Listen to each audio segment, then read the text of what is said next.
Welcome to our Saturday morning training. Exciting but challenging too, to address the election reform that we need here in 2020 and the census. These things go together. And in talking with Katie, I like the way that you put those two together. So to create strategy and action for election reform and the census is our focus for this morning's training, but also creative work together, so that we're in this together doing these things.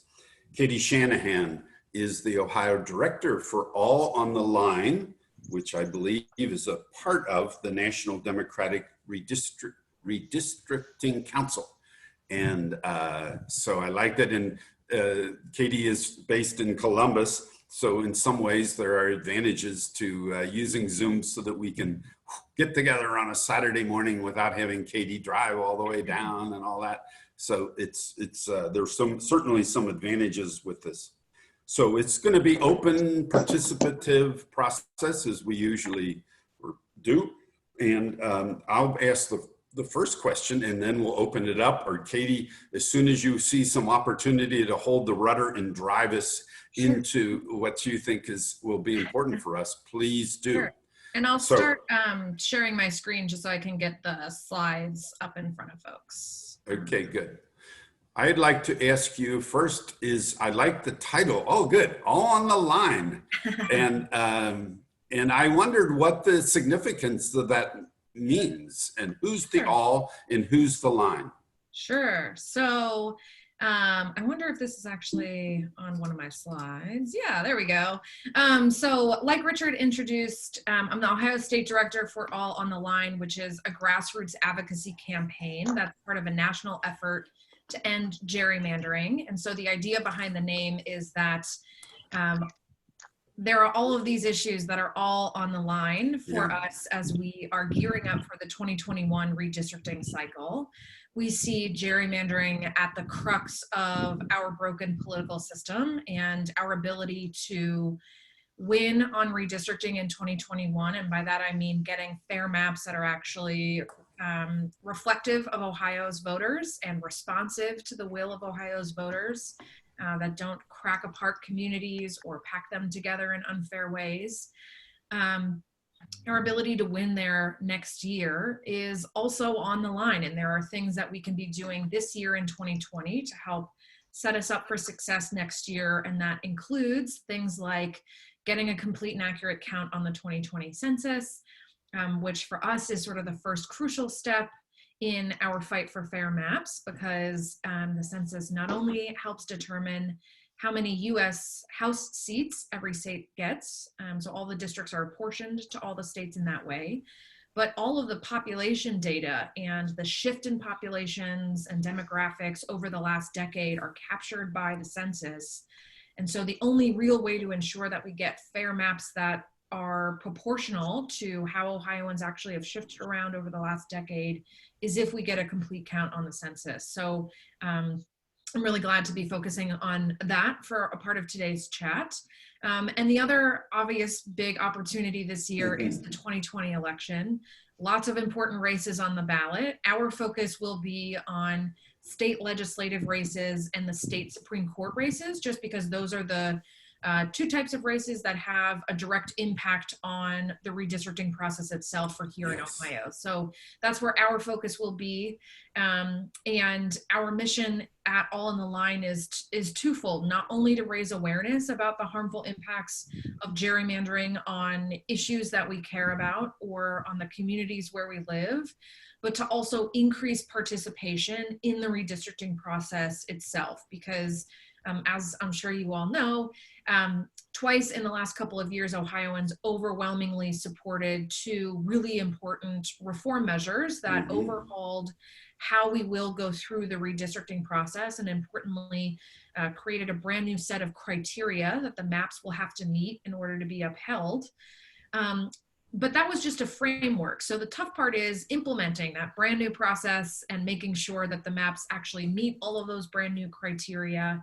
And so there's a huge responsibility on us as the public to engage in that process, to make sure that we're holding our elected officials accountable to live up to the spirit of those reform measures, and to live up to what 70% of Ohioans wanted, which was a brand new system for how we not only draw the lines, but also what ultimately comes out of that process. So that's a little bit about the organization and the meaning behind the name. It's clever. Is the line in the name of your organization, the redistricting lines, the map lines, or is it both? It's the map lines. It's talking about, what's at stake in our fight for fair maps and what's at stake in 2020. So like Richard said, we are a program affiliate of former Attorney General Eric Holder's National Democratic Redistricting Committee. And AG Holder started NDRC in late 2016 with the understanding at that point that over the next few years, we would have a number of opportunities that would be really important for us to maximize to help shift state and national politics for the next decade. So that included the 2018 midterm elections. It includes certainly the 2020 census and the 2020 election, and then sort of caps off with the redistricting process itself. And with the understanding that the reason why gerrymandering is at the center of our broken system is that our ability to, certainly a piece of it is who we're actually able to elect, right? Are we able as voters to elect people of our choosing, candidates of our choosing that we think reflect us as their constituents? But certainly the effect lasts much longer than election day. So it also matters what happens then when those elected officials are in office. And if they're not representative of who the voters are, if voters have been taken out of the process of having any say over who's been elected, it also means we've been taken out of having a voice to be able to hold them accountable when they're in office and if they're doing things that aren't living up to what we thought we were electing them to do. Or so I live, like I said, I live in Clintonville, which is a neighborhood just north of Ohio State's campus. I live in central Columbus, and my neighborhood is a Democrat-leaning neighborhood.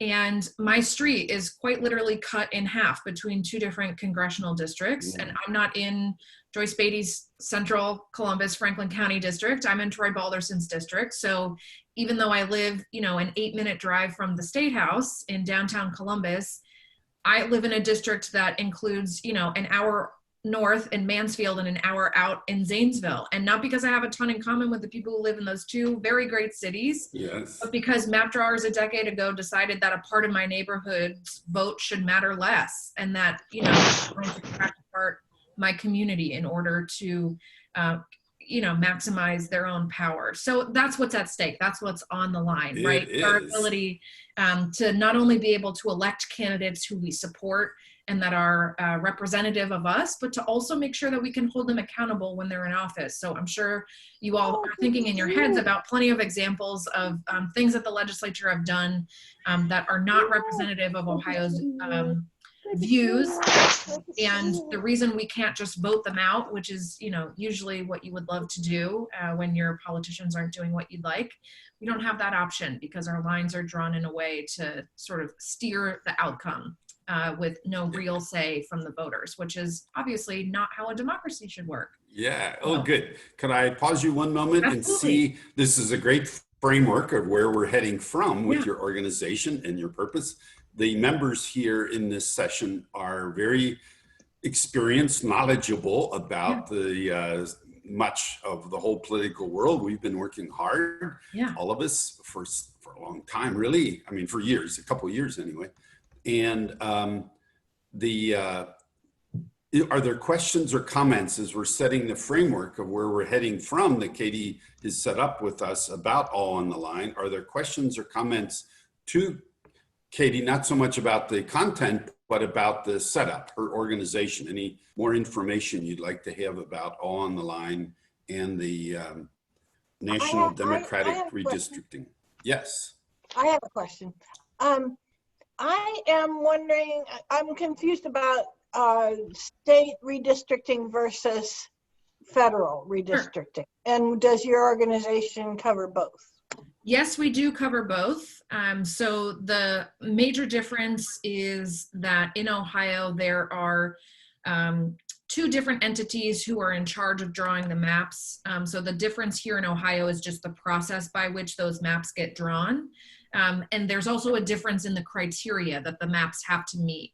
And that's a result of having two different negotiation processes for getting those reforms passed. So in 2015, we overhauled how the state legislative district redistricting process will work. That's set up, and I go into this in much more detail in a redistricting focused training that I'm happy to set up. But just a quick overview. So in 2015, the reform measure set up a new seven-person redistricting commission who's in charge of drawing the state legislative maps. And then as part of the 2018 reforms, that overhauled the congressional redistricting process. And it's sort of a two-pronged process where the legislature is mostly in charge of redrawing the congressional maps, but the redistricting commission does sometimes come into play if necessary. The interest there is that you're sort of removing so you're not having state legislators draw their own state legislative maps, right? Now, there are 4 legislators who will likely be on that commission, but they're not solely in charge of drawing their own maps. So the interest there is that, you're not having such a conflict of interest in terms of the map drawers drawing their own districts. And so, right, so the state legislators will be drawing the congressional maps. So our congressional delegation has no, well, they'll have a political part in the process, but they're not the ones drawing the maps. So you're sort of separating who's actually going to be running in those districts and who's actually drawing the maps. But we will cover both. So we'll be plugging folks into both processes. Okay. Yeah, I'll remind you about, thank you. I'll remind you about the chat. And then in our system, especially when we have a reasonable group and we're fairly good at Zoom now, you decide about muting and unmuting yourself. If there's background noise, like I think Ann shared before, she muted for a while and then that sound ended. So anyway, please manage your mute and then chat. You're welcome to use that. You'll see that little button. I think all of us know about that. Or is there something before we dive into strategy around, are we going to start with election reform, Katie? We're going to start with the census. Okay, well, before we dive into the strategies and actions for the census, are there any other questions or comments about the setup of where Ann is coming from and her purpose and mission with all on the line? I have a question.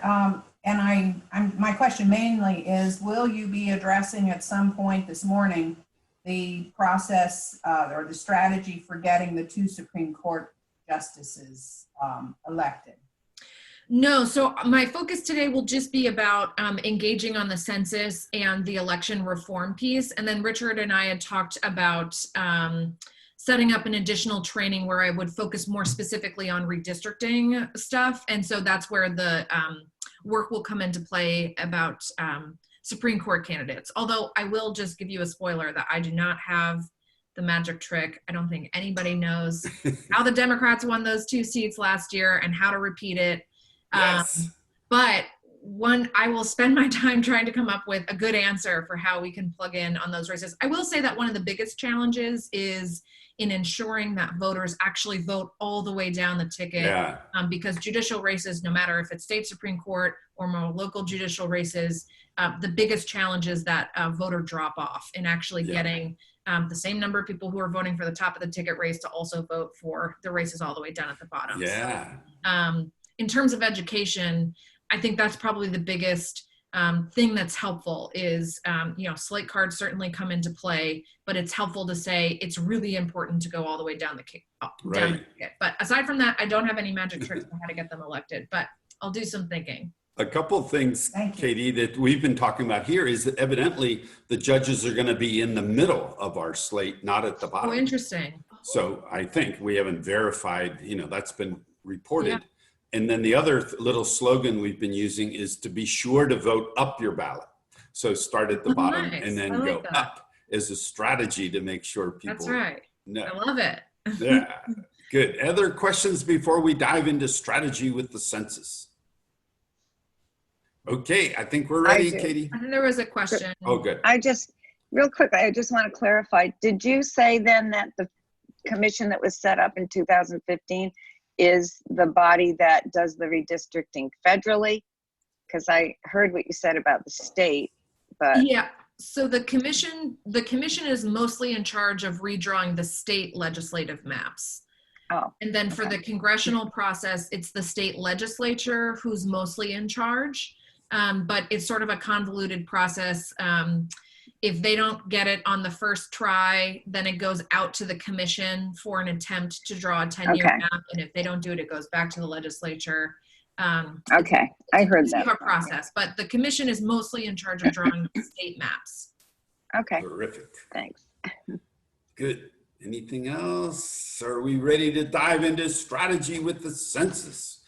We want to help, but we're not sure how. Well, and I'll just give, just by way of introduction to our organization, I forgot to push forward on this slide. So that the NDRC, the impetus behind getting a national organization to focus on redistricting was that it needed to be a comprehensive hub for all things redistricting. And so there are 4 major buckets of work that the NDRC plays in. Litigation is one of them. So fighting for challenging what we think are gerrymandered maps. Most recently, we were down in North Carolina getting their state Supreme Court to toss out their state legislative and congressional maps for being gerrymandered. But also our litigation, especially now that the coronavirus has obviously had a huge impact on how we're able to vote, as was made abundantly clear by not only our primary here in Ohio, but certainly the one up in Wisconsin. So our litigation work has actually expanded to also include making sure that all voters have the ability to safely and accessibly vote this November. We also were engaged in a lot of reform work, not a ton of that going on right now, although some fights trying to overturn citizen-supported reforms out in Michigan and Missouri, for example. But we also supported the 2018 reforms here in Ohio. The third bucket is electoral work. Like I said, working with those races that have a direct impact on redistricting. And then the fourth bucket is where All on the Line comes in. That's the infrastructure piece. So it's building a grassroots infrastructure to engage in that advocacy work, to actually influence the process in a good way, to get folks engaged in a meaningful way with the redistricting process. So those are the 4 major buckets of work that we engage in. Most of my time I live in the All on the Line space. But I bop around to the other places too. So a lot of times folks ask, well, why are you doing work in Ohio? Why is Ohio one of your target states? I thought it was just a Republican state. And I'm here to say we are not a red state. We are a very purple swing state. Our problem is that we're just gerrymandered, and that's why we look so red. It's not our fault, right? So I love this slide. I also hate it. I love it because it's such a great visual representation of what the district lines actually mean for our ability to get real political representation, both at the state legislative level, but also in terms of who we're sending to Congress. And I hate it because it just shows how gerrymandered our districts are, right? Mm-hmm. So when you're looking at the congressional results, we have had that 25-75 split for the entire decade. So even though for the entire decade, Ohioans have largely split nearly 50-50 down the middle in terms of how we vote for congressional candidates. Republicans have always captured 12 of the 16 seats, and Democrats have only been able to get 4 of those seats. Now, hopefully that might change with some of the districts down near you guys in Cincinnati. But, you know, the lines were drawn that way on purpose. And so seeing just how skewed the maps make it seem like our votes are is really troubling. And the same thing happens at the state legislative level, not to such an extreme extent, but you know, even though Republicans and Democrats split the vote share nearly down the middle, Republicans enjoy supermajorities in both state legislative chambers, right? Not because they're winning a supermajority of the seats, obviously, but they draw the line so that they can exacerbate how many, what their political power looks like. So they're able to capture way more seats than they do votes. So that's why we're here in Ohio. I started almost a year ago now. It's coming up on my 1-year anniversary in a week. And I said earlier, I went to law school at Ohio State, and I went after working for a while in different issuing candidate campaigns.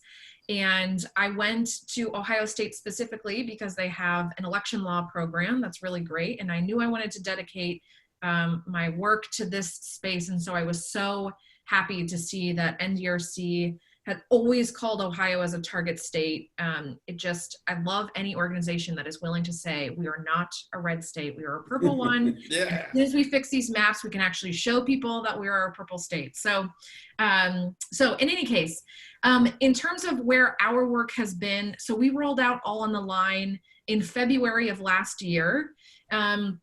And the bulk of our work to date has been on not only working with partner organizations who are also active in this space, whether they do redistricting work specifically or whether they're just sort of active in the general progressive political space. And the interest there is that partner organizations, you know, when you're thinking about partner organizations that work specifically on different issues or work with marginalized communities, their work, their communities is inherently impacted by our gerrymandered districts.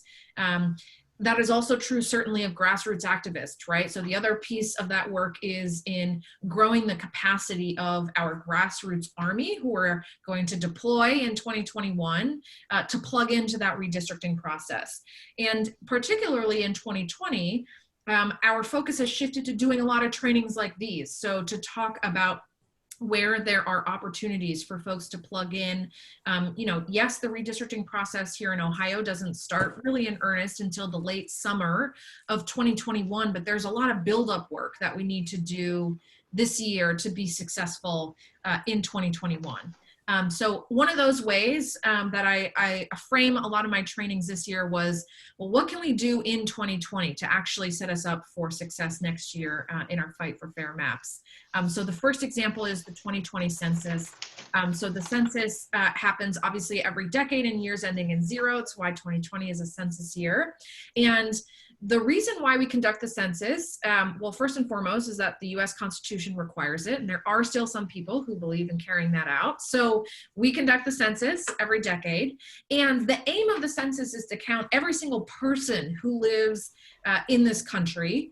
And obviously we spent, 18 months working to make sure that we were counting every single person and not just every single citizen. We were a part of the lawsuit that got the citizenship question off of the census, which was a really important victory, but meant we lost 18 months of advocating around the census. And then obviously everything with COVID sort of shifted the timeline anyway. So that's what I'll be talking about in a second.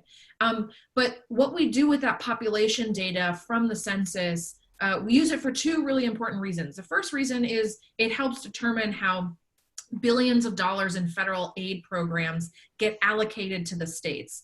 And those programs include Medicaid and Medicare and SNAP and CHIP and school funding and where you put hospitals and community health centers and where you're building roads and bridges, right? The census funding is really all around you.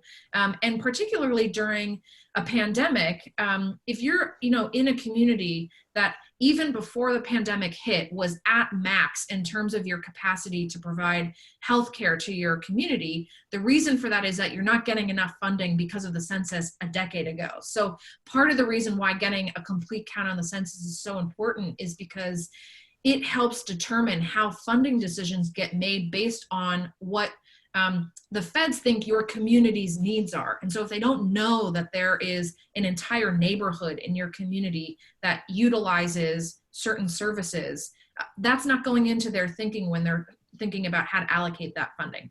Obviously, the other major reason we use the census, my favorite reason we use the census data, is to help with the redistricting process. And that's sort of in two pieces. The first is the apportionment of US House reps. So Ohio is poised to lose one of our districts, not because we're losing population, we're just not gaining it as quickly as other states are in the country. And so states like Florida and Arizona and Texas are booming in population, and so they'll get additional seats in this next round, and we will lose 1 seat, so we'll go from 16 to 15 seats. But another reason why that count is so important is that you don't want to lose more seats than necessary. And an undercount would mean that there's an incomplete picture of how many people actually live in the state. But also, like I said before, that data is the bulk of the data, that population and demographics data is the bulk of the data that we use to draw our congressional districts, our state legislative districts, and then after that process too, down to the local level. So if you live in a city, if you're lucky enough to live in a city with awarded city council, right, all of those districts are also redrawn every decade based on the census. So lots of good information comes from the census, but it's only good if it's actually a complete and accurate count of who's living where, and making sure that the districts that we're drawing are actually living up to the principle of 1 person, 1 vote. So we're drawing them in a way where every district is equally proportionally represented in our legislative bodies. So these graphics I include, they are not mine. They are from a wonderful coalition called the Ohio Census Advocacy Coalition. Their website is ohiocensus.org. And it is a tremendous group of nonprofit organizations from around the state who are doing work. They're doing a lot of education and outreach initiatives around the census, particularly in communities that are traditionally deemed as hard to count. They're doing a lot of really great work. All of these graphics you can download and share them on social media. And they're really great because they just distill down what the impact is on Ohio and on our communities with the census. So for every 1 person who we don't count, Ohio loses $1,200 every year for a decade, right? So that's a huge impact. And if you're thinking about, why it's so important to count every person, I'll say that children ages 0 to 5 are one of the most undercounted population groups on the census. And so whenever I stole this story from a wonderful woman, Rose, who works with the Census Bureau, she's a liaison for the Midwest region. And she always talks about, imagine a 4-year-old girl who's 4 years old in 2020, and we don't count her on the census. The next time we can count her on the census is when she's 14, which means we've missed counting her through the end of her preschool, all of her elementary school, all of her middle school, and the beginning of her high school experience. And so all of the services or community programs that she and her family engages in, it's not that their needs go away, it's just that we didn't know that she was there when coming up with those financial decisions. So a really big impact on that. Pardon me, one second, Katie, we have a question from Susan. Susan, would you ask your question? And to unmute. Are the number of congresspersons based on a certain number of people living in the state? Yes. So the way that the U.S. House seats are apportioned is, so there are only ever 435 seats that have to get allocated to the states. Oh, sure. And so that that number never changes. And so what they do is they start, and I'm going to jot this down because I'm going to go find, there's a YouTube video that I'm pretty sure Vox put together that's actually a really good 1.5-minute explainer for how they allocate the seats. But basically what happens is they start by giving 1 seat to every single state, and then they rank states by population. And then it's basically like doling out a deck of cards. So they just give every state a deck of cards until you've been proportionally allocated how many seats you have. So actually, interestingly, if we had done the census last year in 2019, Ohio would have kept our 16th seat because we would come up as number 435 to give out the last seat. But in the next year, right, in terms of like the population growth in other states, we get knocked down a couple of notches. So that's why we're losing a seat. But anyways, I will find that video and share it in a follow-up email because it's a good, quick explainer for how they dole out the seats. But yes, they are all given out in proportion to state population. I didn't realize that there was a finite number for the Yes. House. Yep. Yeah. Thanks. And Thank same you. for the state legislative seats. So the same way that we determine how many people live in every, not only every congressional district, but then in every state legislative district when we're drawing our lines. There are also obviously finite numbers for how many legislative districts we have. So we will only have 99 House seats and 33 Senate seats. So then even when you're determining how many people live in each district, that's also sort of maxed out at those numbers. So I always like to end this presentation by saying, if you don't remember anything else I said about the census and why it matters to redistricting, I hope you remember these 3 things, which is first, that the federal government every decade must conduct a census. Like I said, it's in the US Constitution. We've got to do it every 10 years. After the census, every state must go through the redistricting process, and redistricting is simply redrawing the lines to account for the population shifts that have happened in the last decade. The third thing that you've got to remember, though, is that gerrymandering is not required. So the gerrymandering piece is not a required piece of that puzzle. You only have to redistrict, and so obviously our goal will be to go through the redistricting process without the gerrymandering piece. So before we get there, we have to go through the census, and a month ago now, the US Census Bureau announced that it was going to propose a 4-month delay in their census operations due to the coronavirus and their inability to get their enumerators, the people who go door to door to talk to folks who haven't self-responded on the census yet. And because obviously we can't, be around people.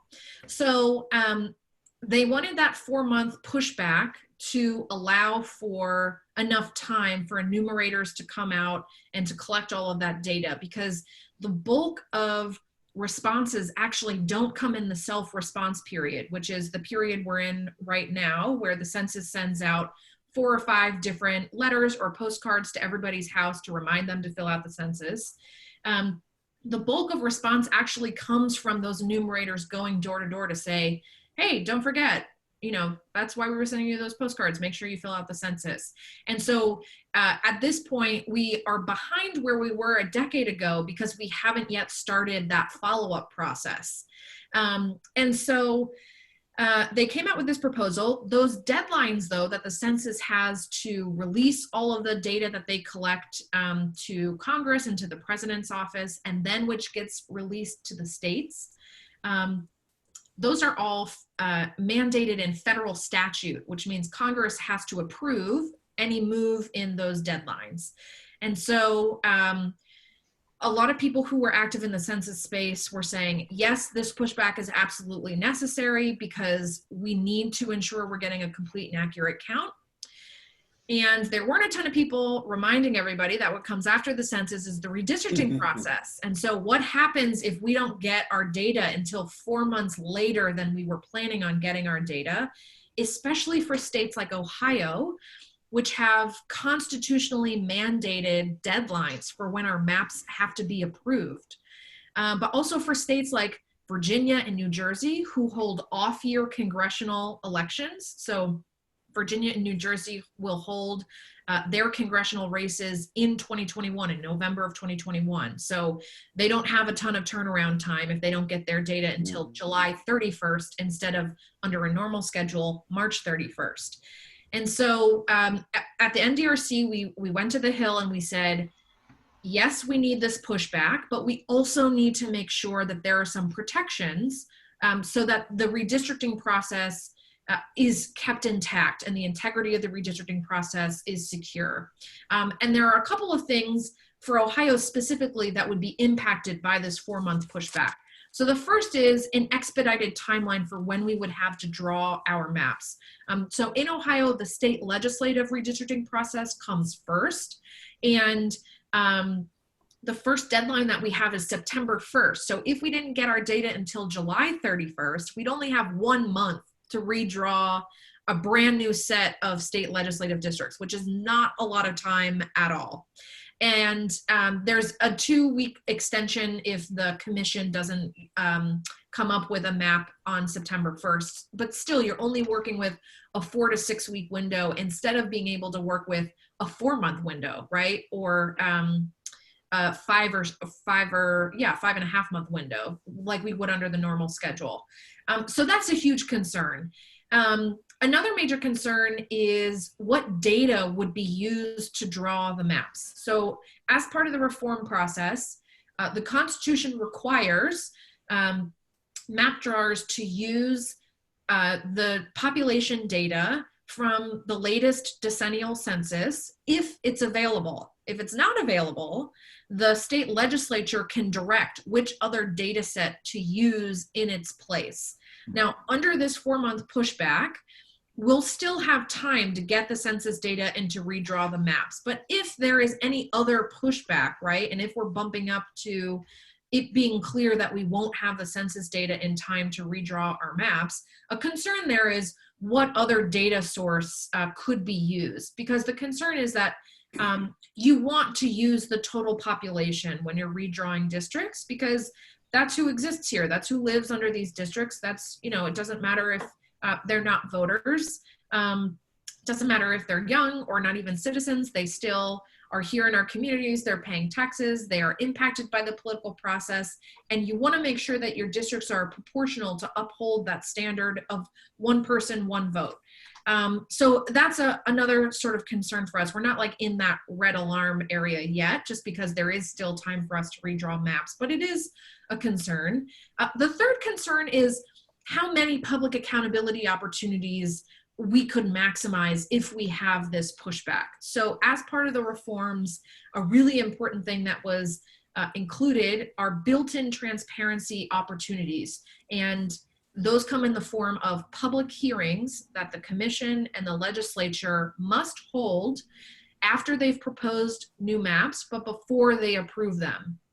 And the reason that's so important is it means that it's our opportunity to go in to talk to our legislators or to the commissioners to say whether or not we like the maps that they've proposed. Are they representative of us as voters? Are they responsive of us? Do they unnecessarily split apart communities? Are they really good for our communities, right? And the reform measures set a minimum number of hearings that can be held.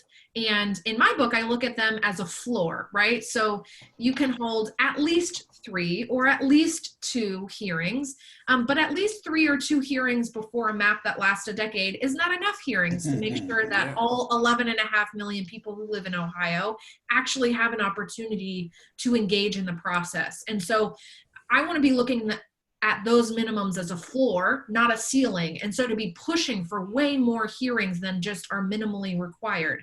But if we only have 4 or 6 weeks to draw a map, the easiest thing to toss out the window is anything above what's minimally required by the Constitution, right? And so that means we're potentially losing the opportunity to meaningfully engage in the process and to actually have those public accountability opportunities. So those were sort of the main concerns when we were talking about the census pushback. We, like I said, we went to the Hill and we talked to folks in Congress and we said, listen, this 4-month delay is absolutely necessary because we need to be able to capture a complete count on the census, but we need some oversight provisions to make sure that not only the census is protected, but also the redistricting process that comes after it is protected. And so not last week, it's still this week. Earlier this week on Tuesday, the U.S. House Democrats unveiled the HEROES Act, and they actually just passed it late last night around 11. That includes, among a number of other things, but relevant to the census, includes permission for that 4-month pushback, but also some oversight provisions specific to the census. And so I've just outlined them here. what those policy provisions were. The important ones, first, are requiring monthly reporting from the US Census Bureau to the US House Oversight Committee. So to give updates about, how they're working. They're sending out enumerators now in different waves, dealing with, trying to make sure that they're still being up to code for CDC, social distancing guidelines, and things like that. A second really important thing is providing the US Census Bureau with access to data from colleges and universities. So obviously, April 1st was Census Day, and that being Census Day is not only a good PR opportunity for a ton of organizations to talk about the census, but it's also the date where wherever you're living on April 1st is where you should fill out the census, right? But on April 1st, a bunch of college kids were getting kicked off their campus because of the shutdown with everything with the coronavirus. And so a lot of colleges and universities are getting really nervous because they're not going to be able to count those students at their colleges and universities. And what that would mean for their communities, obviously, is, like I said, it's not that their needs go away. It's just that they don't have that population boost from those colleges and universities. So when you think, for example, about not so much like a city like Columbus, where we have OSU and other colleges, but a city like Athens, right, whose population varies greatly with those college kids who come in at Ohio University. Their community would really suffer if they didn't have all of those students counted in Athens, right? So this would allow for colleges and universities to directly send enrollment numbers to the Census Bureau rather than potentially missing them if the kids aren't filling out their their census where they are on their college campus. So that was another important piece. The third very important piece is in limiting what the Census Bureau is collecting in terms of data to only census-related data. This gets at, so after President Trump lost at the US Supreme Court in trying to get that citizenship data or question on the census, he issued an executive order to direct the Census Bureau to still collect that citizenship data to use for the redistricting process, right? That was clearly what it's for. It was not, as they argued, to implement the Voting Rights Act, which is a laughable argument, right? They were collecting it to use for the redistricting process because if you're only counting citizens, you're inherently blocking immigrant and communities of color from being able to actually have adequate political representation. And so collecting that data that's not actually constitutionally required will slow down the process of them being able to release all of the census data that's just strictly population and demographics data to the states for the redistricting process. And so we wanted to make sure that we were cutting off what they were collecting so that it's only the census data that's necessary for redistricting. So we were very excited to see all of these included. Obviously, I've got to say all of this with a huge grain of salt because now it has to go to the Senate, and we all know who's in charge of the Senate. So I'm not sure what will survive a Senate vote, but these were really important provisions for us to get into the HEROES Act. And so the first call to action, obviously, is in, oh, I don't have it, I have it later on, is to call now your senators to urge them to vote on the HEROES Act and to pick this up. Because now that it's passed the House, our challenge is in trying to figure out how much of this can get preserved through the Senate negotiations process. Did you have a question? Pardon me, Katie. Yeah. I'd like to ask, what is the House bill number for the HEROES Act? Oh man, I'm not sure. Let me see if I can pull it up. I will say though, I have on a couple slides our a call to action link, and when you click on it, it just goes to a site which has either a pre-filled out email that you can send directly to your members of Congress based on your address, or you can click to call them directly with a script. But let me see if I can pull up the bill number. Yeah, because we're just getting in the habit now of really knowing our numbers of the bills for the Congress and for the state legislature as well. Yeah, absolutely. I will have to go. Let me see if it's. And you could send that later if you wish. Okay. And actually, it will have a different number, won't it, once it goes to the Once it US goes to Senate? well, it'll have, it'll carry the number. Okay, it's HR 6800. HR 6800. Correct. Great. Yep. Okay. So that's a number, although I presume if you call it the HEROES Act, they'll know what it is. But still, Okay. That's the number. That's the bill number. Okay. So the other, obviously, major piece of our work is in making sure that everybody can safely and accessibly vote this November. I don't need to go into details about how that was a challenge for our primary, I presume. But we want to make sure that no voter is forced to choose between staying alive and staying healthy and casting their ballot. And yes. Pardon me, Katie, once more. Are we shifting now, and you're sharing with us, from census to election reform or election rules? Yes. Okay, I'd like to see what questions or comments absolutely. people have about what, and one of mine is, are you suggesting that we mobilize our action to contact Portman? It's already passed the House, if I understand. Yep. And therefore to contact Portman and Brown and say, we really want your support for this. And if McConnell blocks it, go down and take him by the collar and convince him. Yes, that is exactly what I'm suggesting. Great. Yes, Okay. absolutely.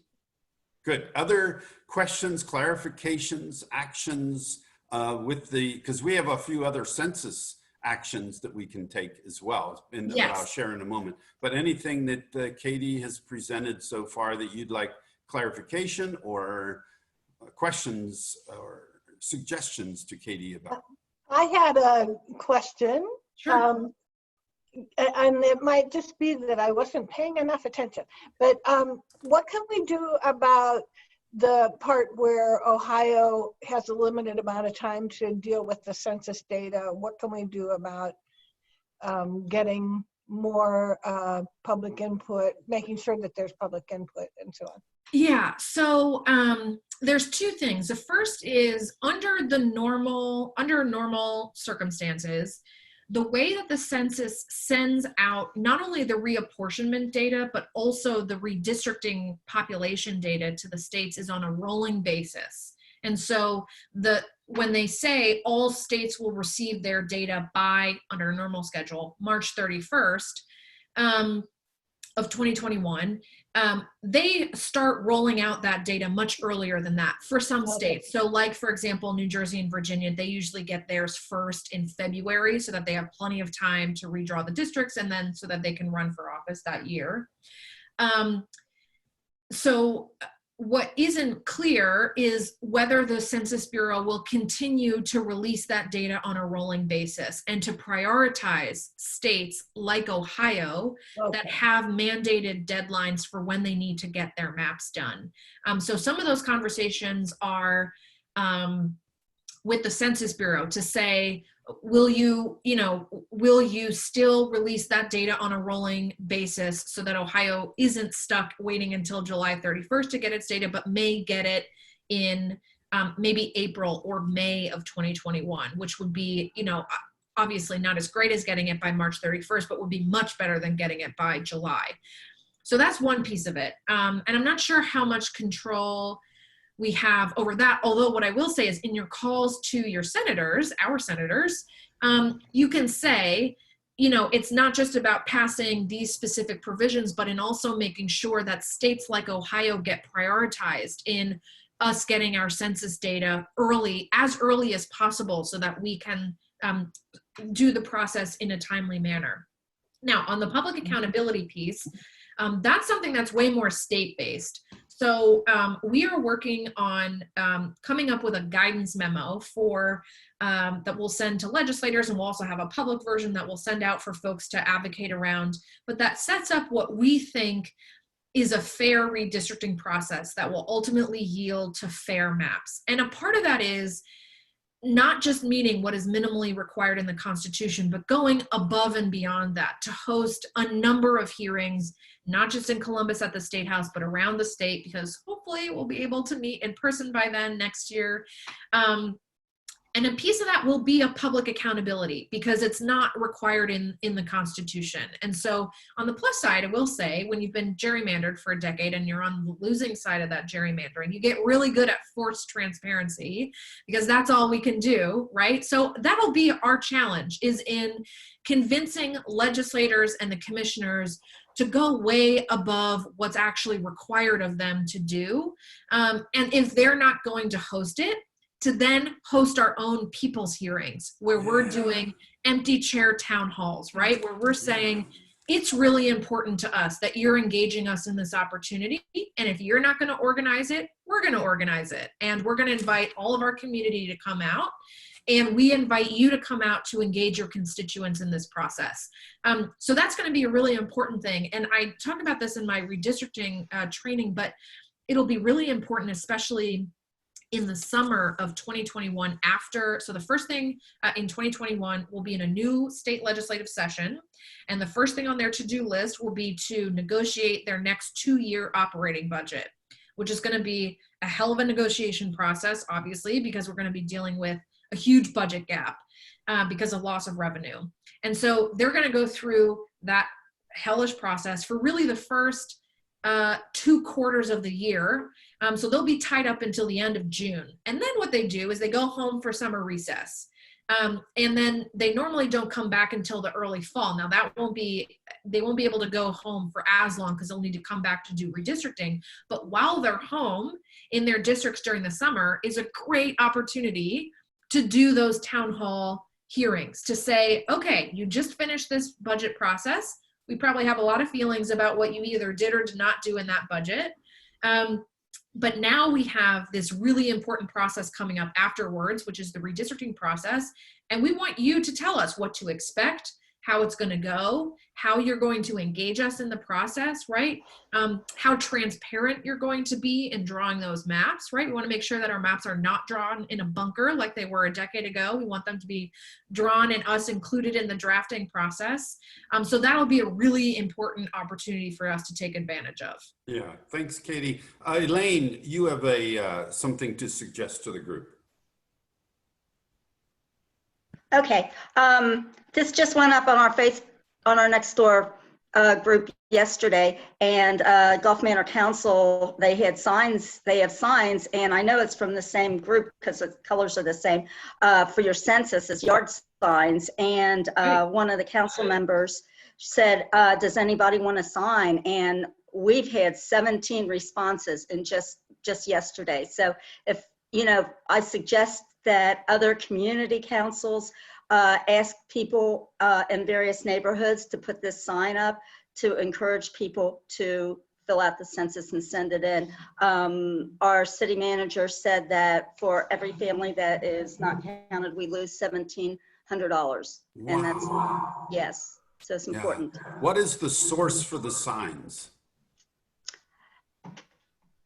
I could walk up the street and find one. Well, I don't mean that. I didn't get mine yet. For the whole Hamilton County or for whole Southwest Ohio? I don't know. I can send you the link. It's Ron Hurth, who is our village manager, who got them. So I'll find out. I think it's from the same source that Katie put up for communication and outreach, because the colors are the same. Yeah. Do you know about the signs, Katie?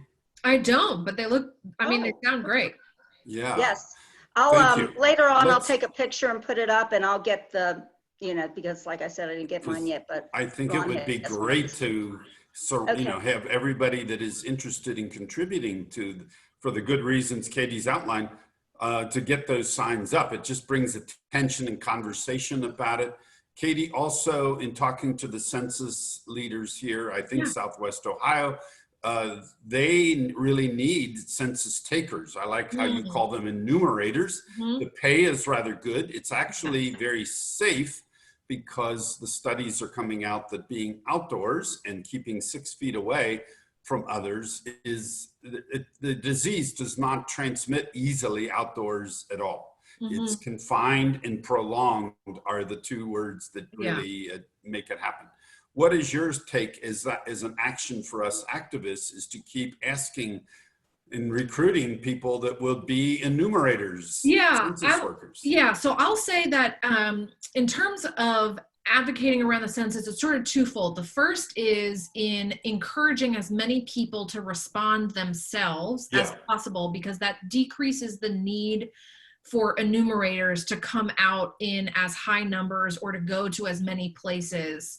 So if you're getting it in ahead of time, it decreases the need for the enumerators to come out, but it also speeds up their process because they don't have to spend as much time doing that follow-up work. So that's one piece.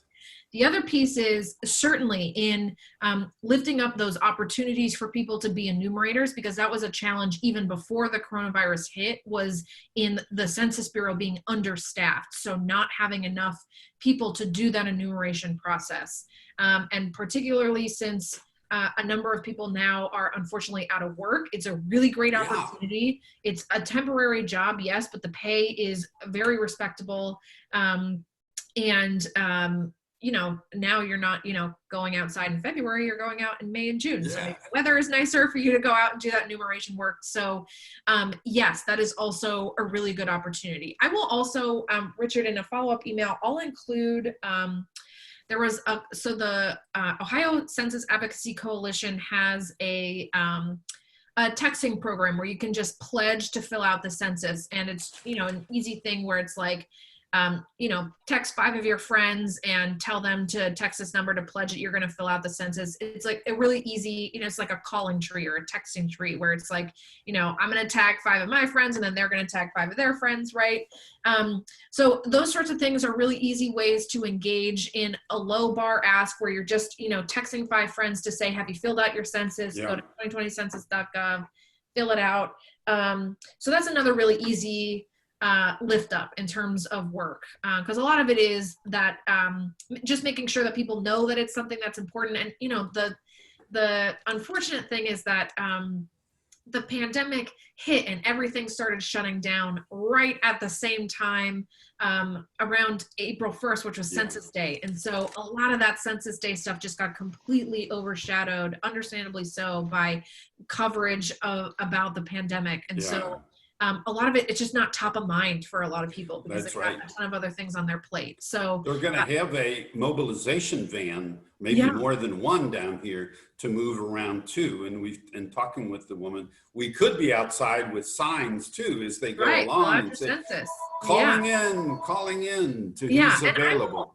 I'll also reach out to OCAC to see if there are organizations down in Cincinnati that are doing census specific work, or if they're planning any virtual, because a lot of what they were going to do obviously is you wanted to take advantage of things like, well, so the libraries or churches or places where people gather, which we're not gathering anymore. But to capitalize on those engagement opportunities. So I will follow up to see if there are specific events or actions for groups that are down in Cincinnati where you guys can plug in. Elaine, did you have something? Oh, Antoinette and then Elaine. Oh, I didn't even. Yes. Katie, my question is, with the slide that you have up on the screen now, tell your members of Congress to support the $25 billion for the Postal Service, $3.6 billion for election reforms, etc. Are those all of the things that you want us to contact Portman and Sherrod Brown and tell them to support? Okay. Absolutely. So I forgot to mention this, that the other major piece, this is more important for the election reforms than it is for the census, but supporting the USPS is absolutely crucial for our ability to carry off a successful vote by mail election, and also just like generally for our life in a democratic system is to have a public postal service. So that piece specifically is really important, and I will say especially important because Secretary of State LaRose and Senator Portman have, their messaging now is pivoting towards piling on to the Postal Service for their failure not to have delivered ballots to voters. And the reality is, it's a good scapegoat, but it's not actually their fault. And it's Right. fairly rich coming from Senator Portman because it's his chamber that's holding up funding for the U.S. Postal Service, right? And so that particularly, you know, they had 5 weeks to launch a vote by mail system in a state where only 15% of voters normally vote by mail, right? So that was an impossible task in and of itself, but the pressure that it put on the US Postal Service, it's not like it's this failure in a vacuum, right? It's that they're underfunded and that they're overworked. So that is also a really crucial piece. So all of these asks are the same because now all of this is passed in the House. So now we just need the Senate. So all of these asks also apply there. Terrific. Elaine, did you have something to share? No, I didn't have anything else. Okay. There's one other question. Yeah. Who else would like to ask a question or I comment? had my hand up, Richard. Okay, Mary Karen.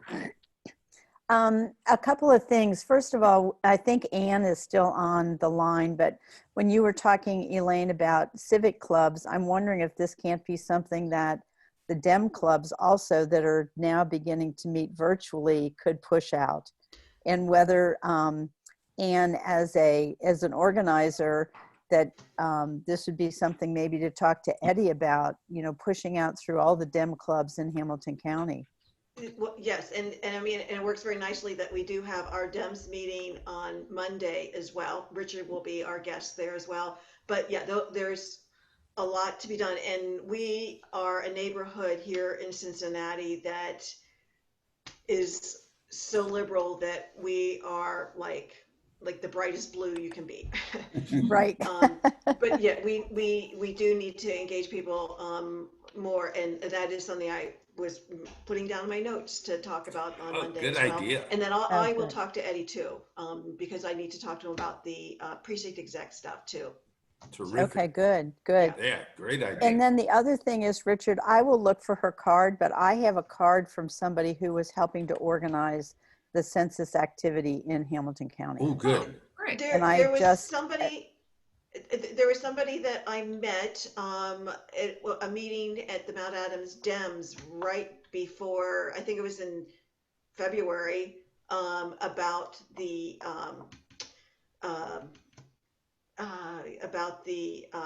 census stuff too. So I was making a note of that, and I'll follow up with oh good grief, what's her name? Sandy Summer. So thank you. You can't say no to Sandy Summer. Right. But anyway, I'll find out from her what her name was. But I think she was actually with the League of, not the League of Women Voters, but I don't. I'll find out her name and I'll get it out too. Okay. Let's get a little coalition and Richard? communication going. Yes. Yeah.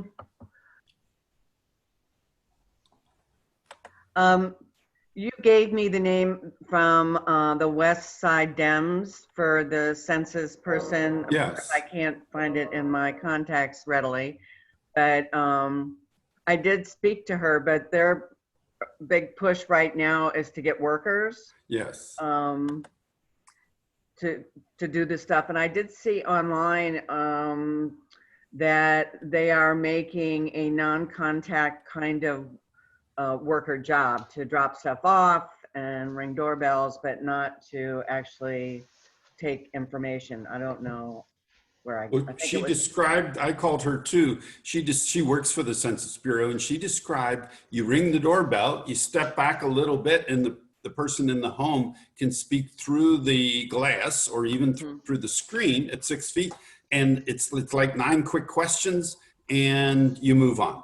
yeah. And she felt that it was they're setting it up to be extremely safe for people. Yeah. But I do have her contact. She is a employee of the Census Bureau. Okay.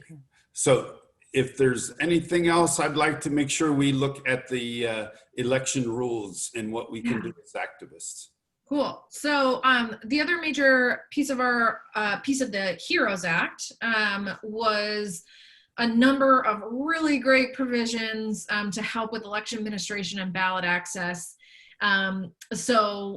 Here, funding provisions specifically to support the Postal Service, but also specifically to support states to implement certain election reforms to make sure that we are expanding vote by mail, ensuring safe in-person voting, and expanding access to the voter registration process itself.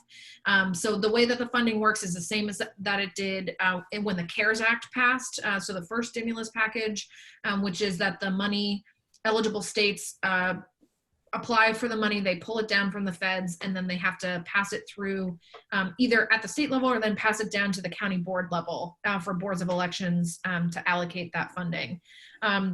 So some of the policy provisions that were included are requiring boards of elections to implement emergency contingency plans. It's wild that we don't already require them to do that, but here we are. So a good requirement to make sure that there are plans in place in case something like this happens again, so that, you know, we're not doing what we did here in Ohio, which was shut down the election 3 hours before polls opened. Expanding early voting opportunities and vote by mail. This is important. We obviously in Ohio already have early voting, but importantly, what the HEROES Act requires is at least 15 consecutive days of early voting, especially since in Ohio we got rid of almost all of our weekend voting, and also ensuring that that early voting window is at least 10 hours a day and beyond just the 9 a.m. to 5 p.m. hours, which is not what we have for most of our early voting. So that would be really important. Also allowing for nationwide no excuse absentee voting. We already have that here in Ohio, but an additional thing is allowing voters to opt in to a permanent absentee list. This would mean that you could just check a box and say that you always want to vote absentee rather than having to request it every single election. So just sort of streamlining that process and making it less laborious to go through. Allowing for online absentee ballot requests, not something that we do here in Ohio. So that would be important.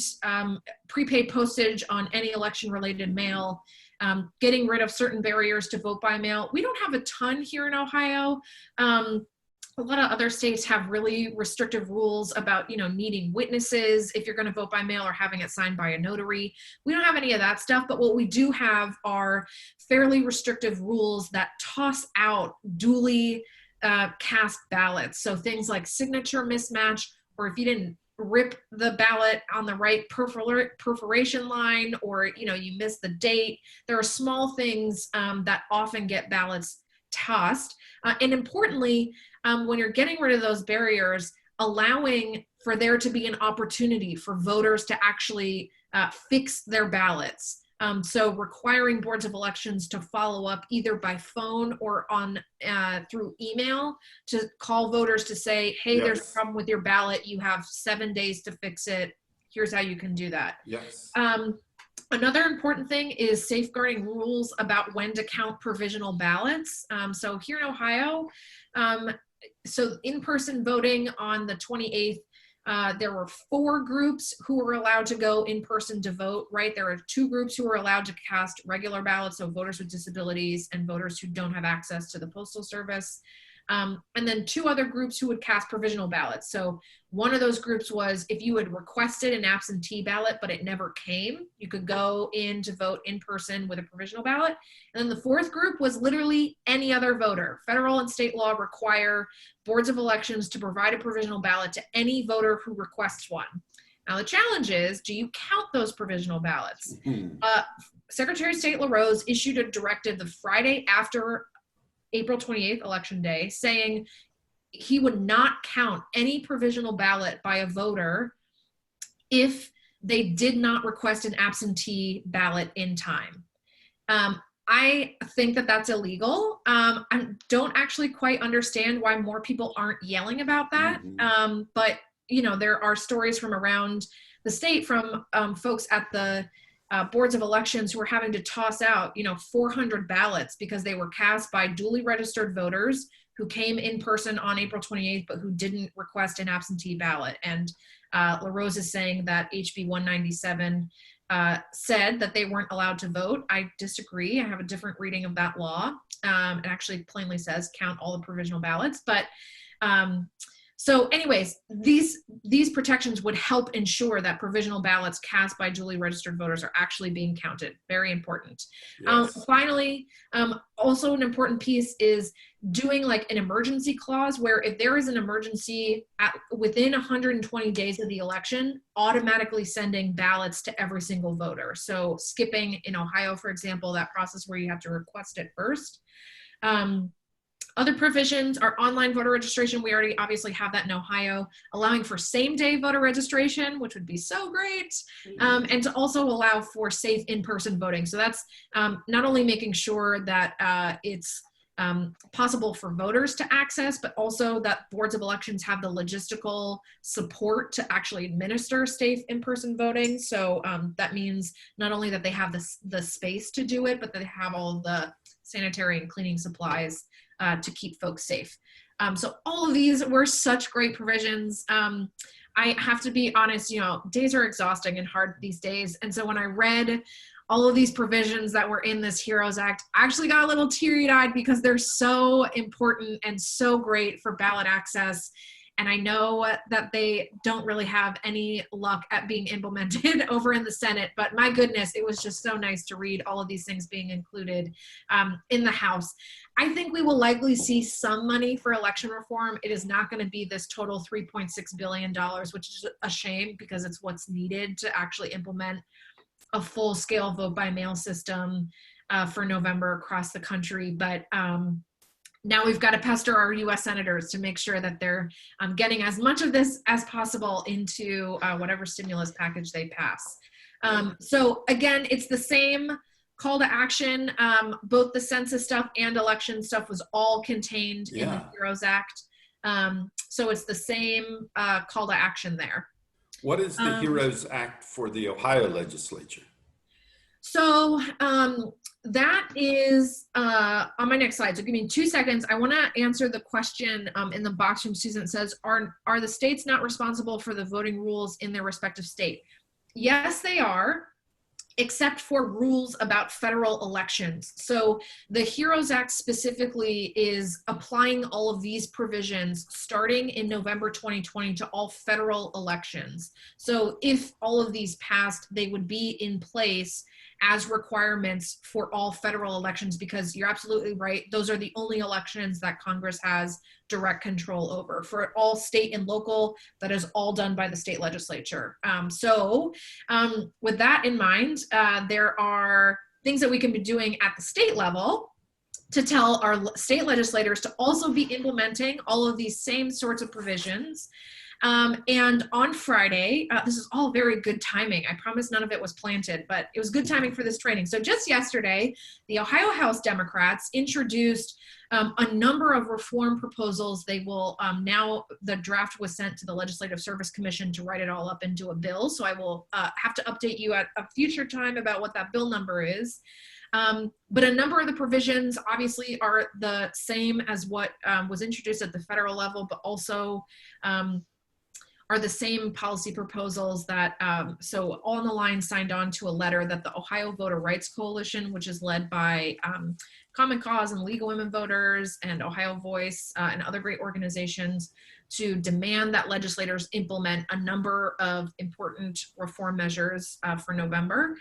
So a lot of those were included in the Democratic proposal that was released yesterday. It includes mailing every voter a ballot, so skipping that application step, doing prepaid postage, allowing for safe in-person voting, expanding access to voter registration, importantly, funding for a voter education campaign so that voters actually know what the new process is and how they can vote, which is something that obviously was difficult to do in our 5-week extension.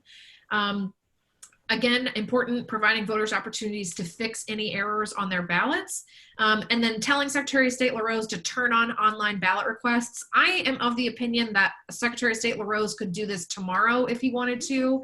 My reading of the Ohio Revised Code is that he does not need legislative authority to do so. His office kindly disagrees with me.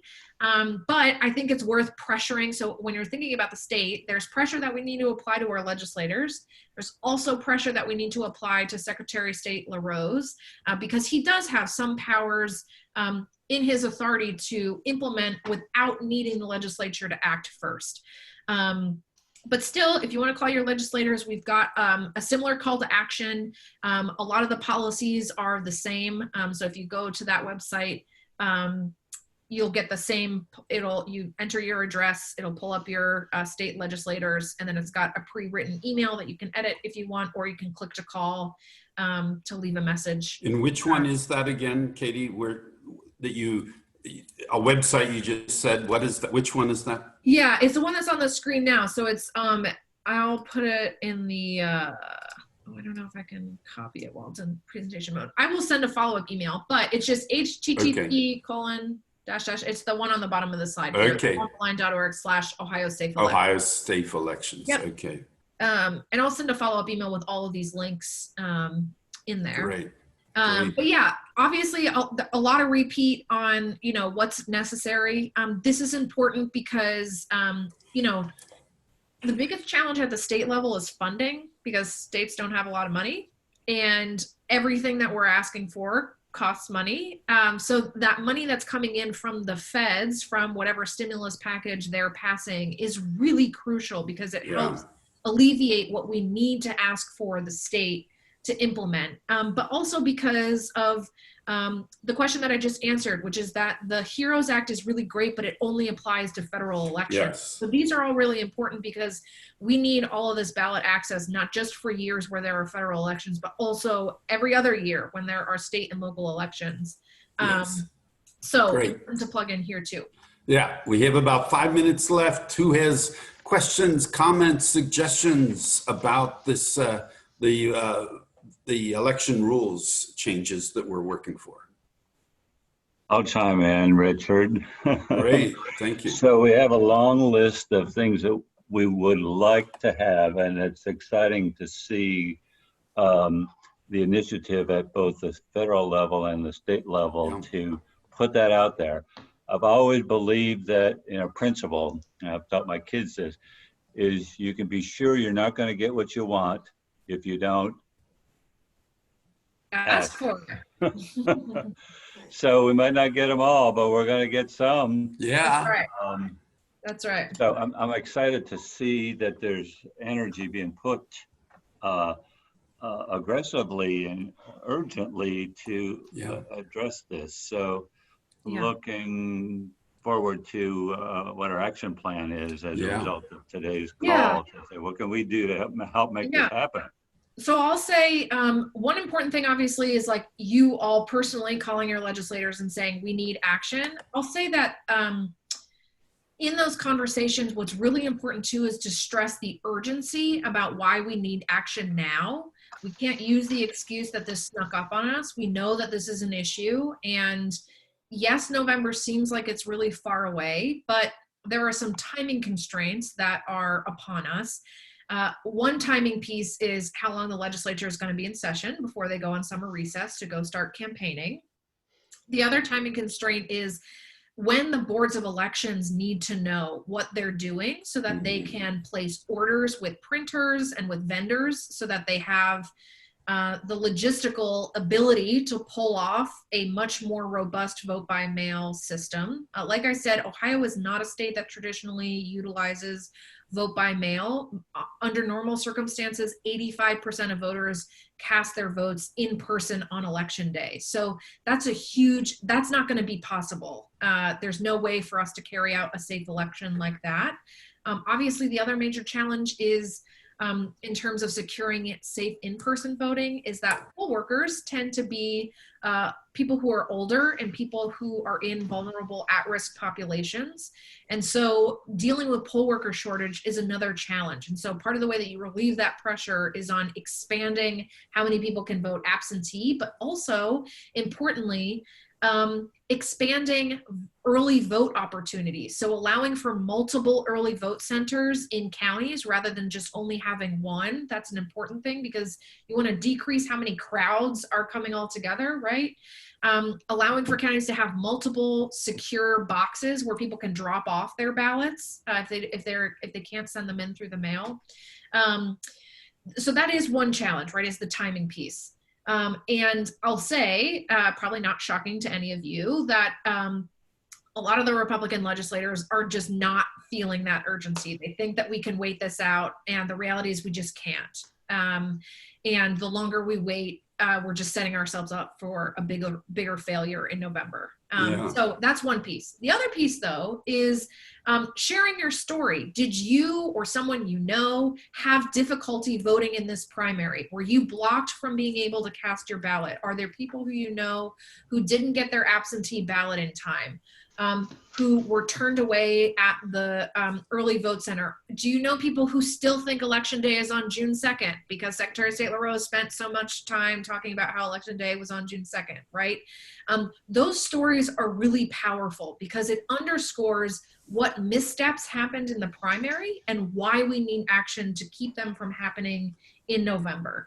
So sharing your story is really important, whether you're doing that through your advocacy or whether you're going to submit testimony whenever the bill gets introduced and they have hearings, or if it's writing letters to the editor to say, this is what I encountered during this process and that's why we need action now. I'll also say that particularly voters, so obviously the challenge is not in convincing, I'm just going to be really partisan here, the challenge is not going to be in convincing Democrats, right, to vote for this stuff. The challenge obviously is getting Republicans to want to expand access to democracy, which unfortunately is a challenge. It shouldn't be. Access to democracy should not be a partisan issue. And so we also have to be thinking about who they listen to and who are valuable messengers that actually influence how Republican legislators think about this issue. So I'm thinking particularly about rural voters who also, in terms of mail, right? It takes much longer for mail to get out to rural voters under normal circumstances, notwithstanding a pandemic that's put a lot more pressure on the Postal Service, right? It's especially like in smaller counties or in bigger counties, it doesn't make any sense that a county like Hamilton County or Franklin County only has one place where you can go to vote early, right? So lifting up those challenges, if you know people who work at your county boards of election who would be willing to talk about the challenges that they too saw in this primary, if there are local elected leaders like mayors or other county level officials who can say, you know, so for example, the legislature passed a law that no entity at the local level is allowed to send out prepaid postage anything for voting. So they can't, for example, send out absentee ballot requests with a prepaid envelope to send it back in. That's a huge disadvantage because there are a lot of cities or counties who would do that if the state legislature isn't going to take action.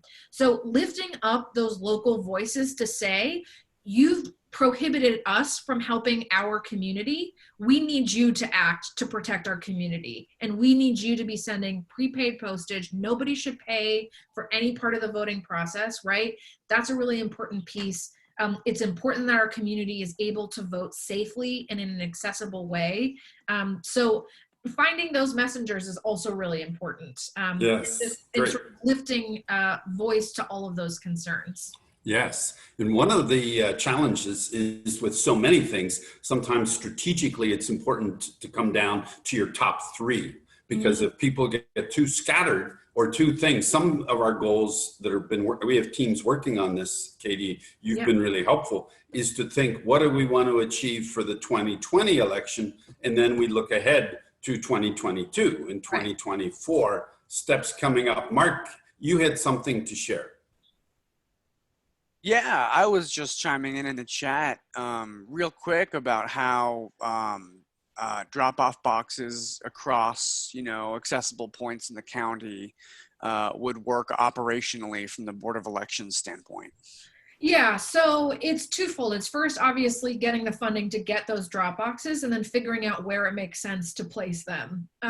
And as part of not only the CARES Act, so the initial stimulus package that passed, but also as part of the HEROES Act, the way that it works is, and this is also the trick in terms of relying on that money to say that you're covered, right? So you've got to think not only about the short term, what can you get for November, but also what can you do to make sure that we're also doing this in the long term, that we don't have to continually be asking for these sorts of things. In the short term, it's helpful that we're about to get a huge injection of federal stimulus dollars to help pay for these things. We won't be able to rely on that in any other year, right? So there is $12.8 million that we got from the CARES Act, the first stimulus package, that Secretary of State LaRose has not yet pulled down from the feds. Because he didn't go to the controlling board with an appropriations plan for how he's going to spend it. And so he's talked often about how, oh, we don't have to worry about prepaid postage because there's federal emergency response dollars for prepaid postage. And I just don't trust him enough. I want to see on paper that you're going to spend that money on prepaid postage. And I want you to draw it down now, right? Because there's actually a deadline when states have to draw it down. He has to draw it down actually by the end of this month. And come up with a plan for how he's going to appropriate that money to help for the November election. Now, obviously, we're also going to get an injection of money from the HEROES Act, to be determined how much that will cost. But all of that money could be used to help boards of election pay for things like multiple drop boxes around the county, but also multiple early vote centers. That's the other major thing that would be helpful is you're trying to figure out how, thinking specifically about the pandemic, you want to try to decrease as many large crowd opportunities as possible, right? So allowing for multiple early vote centers would also allow for your crowd to be much more dispersed across all of those centers rather than everybody going to the same place. And some of that money could help to go fund that. The other major thing that boards have to pay for is the equipment to literally count the ballots. So like $1,000 on a machine that helps just open envelopes, right? Because that's time and money in terms of how long it takes for them to do that. So they're small cost things, right? You know, $1,000 for a board like in Hamilton County is much different for than a board in Vinton County, right? So that federal money is really important to help make sure that all boards of election have that funding. But we also have to make sure that that's actually how LaRose is going to allocate the funding. So that's why I talk about there's two major accountability pieces. One is on the legislature because most of this stuff has to be legislated and authority has to be given to Secretary of State LaRose. Other parts of it, though, are completely under his control. So what he's going to spend that money on is up to him.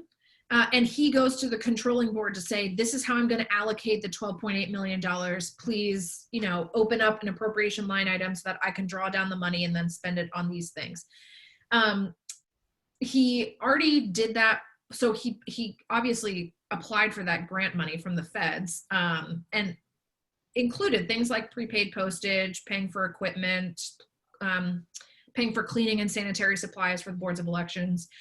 It's now just about making sure that he's actually pulling it down and spending it on the November election. Yeah. So that's how the money goes. Yes. Thank you. We are to the end of this train. It breezed by. There's so many important things. Katie, thank you so much for giving us this map and these actions. If you will send, I have the specific names, and I believe I have everybody's. If you don't have, I think I have everybody's email. So I will send out a particular follow-up from Katie from this training. Also, the link to the recording, if you'd like to take sections yourself or to recommend it to others. Would you take off the screen sharing here, Katie, just so we have us all together? Maybe I have that power as a host, but I don't know what it is. I did it for you. You're all good. Yeah. So look around. We are the ones that really need to make this happen. We can't just wait for the official folk to do it. We are the ones. And so it's great. Perhaps each of us feel an uplift, even though it's a burden too, to feel overwhelmed by the steps as well. Gary. So I was going to chime in and say that I'm concerned that the messaging regarding protecting our voting, as well as the census, is getting lost by all the concern about the coronavirus. Sure. So things that we can do to try to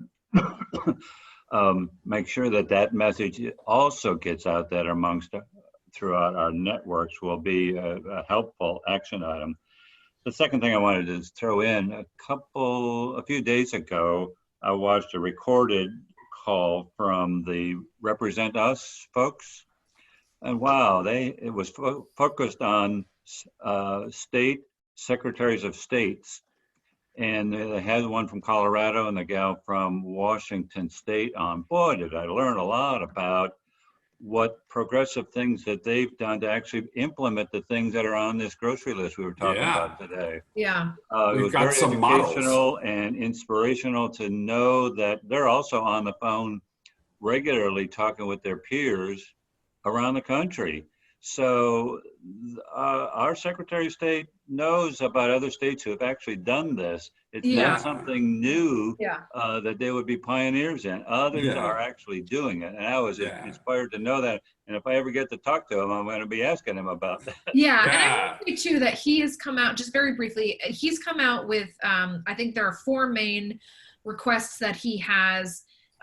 They're great. I support them all. It's, prepaid postage. It's expanding early vote, making sure there are safe in-person voting opportunities, and making sure the boards of elections have the funding to operationalize a safe election.